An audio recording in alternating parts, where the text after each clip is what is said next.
Know his silence is not a rejection to you.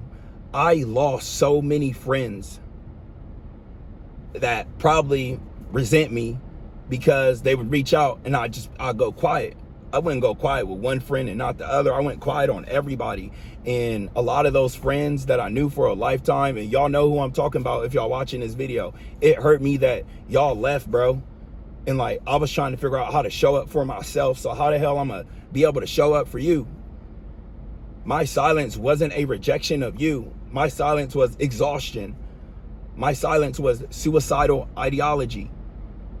My silence was depression, anxiety, loss. That's what my silence was. So if you're trying to help your divorced friend navigate life or even navigate through this, understand his silence has nothing to do with rejecting you. He's silent himself right now. And he's trying to figure some things out. But too many of us have lost really good friends out of miscommunication.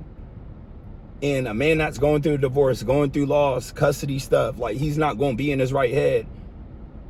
So that silence that you're getting from him, maybe you sent him a long text, no response. Maybe you've been hitting him up for a while, no response. Pull up on him, he might be dead. And this is real. But I love you guys, bro. And like, we really got to talk about this. We got to find actionable steps to help our brothers heal. This is what it's all about.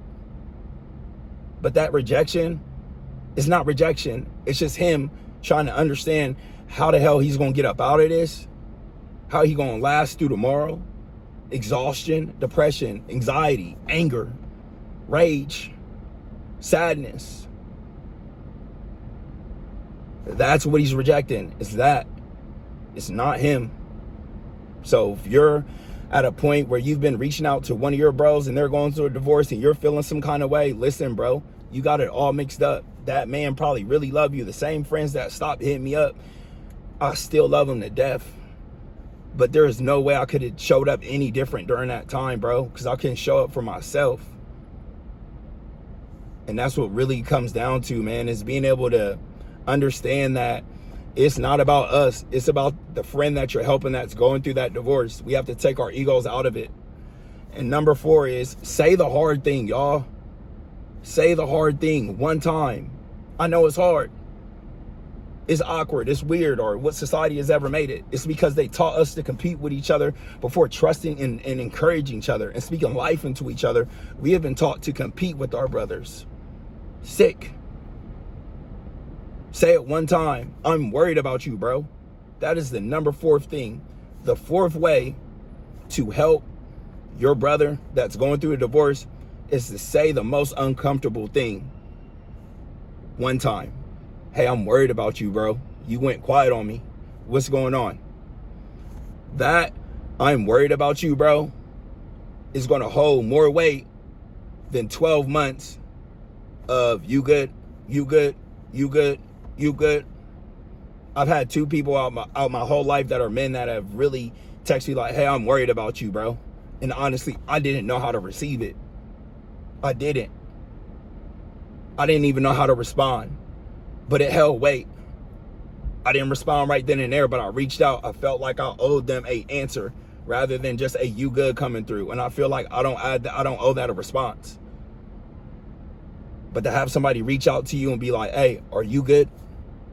Compared to, hey, I'm worried about you, bro. It's 2 different contexts, 2 different meanings. But we have to really start trying to pour into our brothers. Like, that's so important. And number 5 is stop trying to give advice. Just show up. Stop the advice and just show up, bro. I find myself when my friends are having conversations with me, I had to keep stopping myself. I automatically kept trying to solve the problem. He didn't need no problem solved. He a man of his own. He just needs somebody to hear him out. Somebody to make him feel seen and what he's going through right now, because nobody else is. Y'all know how the world treats men as society.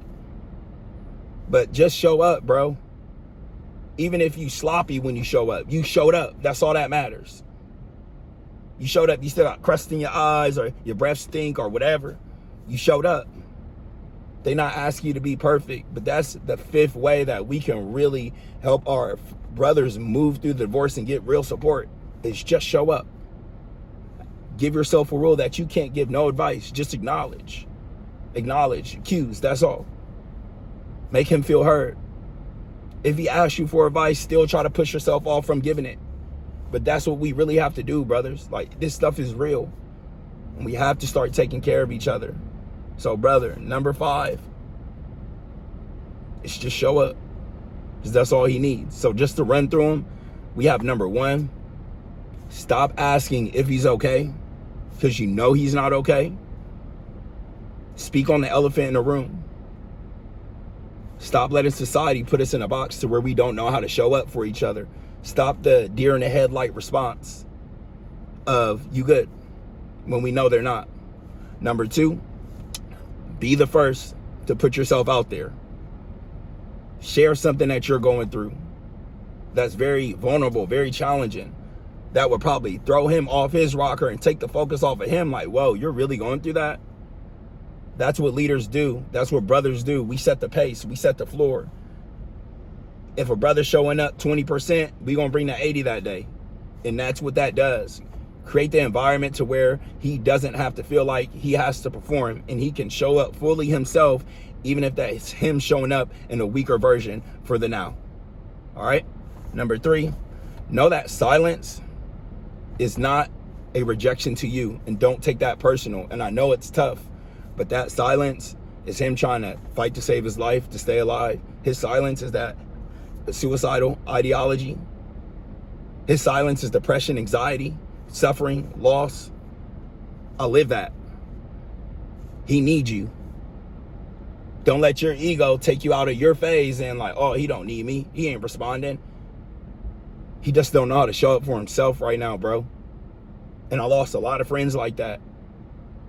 And I would never do that to my friend, because I know what kind of traumatic situation that you're going through. And I couldn't even imagine. So I'm going to keep showing up.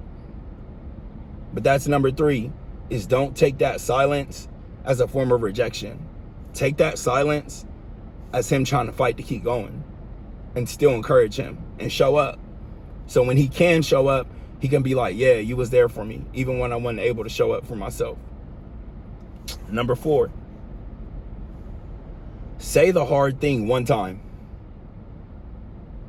If we would say, I'm worried about you just as many times as we said you good, we'd have so many more saved lives. We'd have so many more vulnerable conversations as men. I'm gonna have to make a video about dudes not even feeling comfortable saying I love you, bro. I tell a lot of my bros I love you, bro, and you see people turn and look. We have to say the hard thing the first time. One, I'm worried about you, is always gonna hold way more weight than a year's worth of daily you goods. And that's what it really comes down to. Switching our paradigm, switching our perspective, and really going in depth. Getting out of our comfort zone and really being able to sit there and prepare for what's going to come with the answers when we asking like, hey, I'm worried about you. Let's talk. And being able to sit there and stand in somebody's pain with them like that. And number 5, just show up. Just like this video, you showed up. You ain't got to be perfect. You ain't got to have all the answers. It's probably better off you don't give no answers. But brother, just show up. Just show up. The few people that stayed by my side, they didn't even do much but show up. Because that's all I needed. I just needed to know that, hey, if I need a life jacket, I got one. And even when I had a life jacket, and even when I was drowning and I still was about to let myself drown, the life jacket would grab me. Even though I wouldn't grab it back, it grabbed me. Like, nah, bro, we not going under. And I'm still not even holding back. I'm just laying limp. Like, dang, bro, I'm just out. Just take me out. I don't care. Those are what true friends are. Those are what true friends are. They show up and they don't mistake your silence as a form of rejection to them. I love y'all, man. We really need to share this video. There's so many jewels in this video. So many men that don't have the community. So many men that don't have the village. I love you guys. Please, please jump in the link into your email. Get into the brotherhood. We doing a lot of big things this upcoming year. I got so many plans for next year. for this brand, for this community, on how we're going to change things in this world. So I love you guys, and stay locked in with me. Remain